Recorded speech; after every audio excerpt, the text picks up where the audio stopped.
જ્યાં પણ અવાજ ઉઠાવવાનો આવશે લોકો માટે, ગુજરાતની જનતા માટે તે કામ કરશે।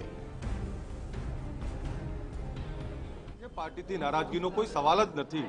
મૂળ સવાલ છે વ્યવસ્થાનો, વ્યવસ્થા પરિવર્તનનો। સવર્ણ જાતિઓને 10% અનામત, એક મહત્વપૂર્ણ સમાચાર। જે પ્રકારે સવર્ણ જાતિઓને અનામત આપવાનો મુદ્દો જે ગૂંચ્યો હતો અને કોકડું હજી પણ ગૂંચવાયેલું છે, ત્યારે સવર્ણ જાતિઓને 10% અનામત આપવાની જે વાત છે તે સામે આવી છે। માટે સવર્ણોને 10% આરક્ષણની મંજૂરી પણ મળી ચૂકી છે। દિલ્હીથી કેન્દ્ર સરકારની આ એક મોટી જાહેરાત કેન્દ્ર સરકાર દ્વારા જાહેરાત કરવામાં આવી છે સવર્ણો માટે, જ્યાં 10% અનામત એટલે કે 10% આરક્ષણની મંજૂરી કેન્દ્રની સરકાર દ્વારા મળી ચૂકી છે।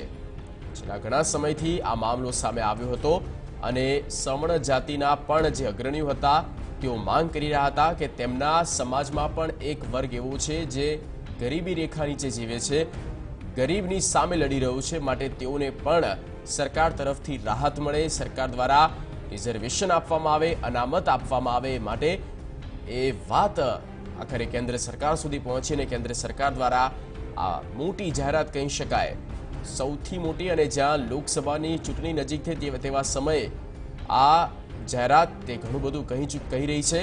પરંતુ જાહેરાતથી ચોક્કસપણે સવર્ણ જાતિઓને ફાયદો થશે તે વાતમાં કોઈ બે મત નથી।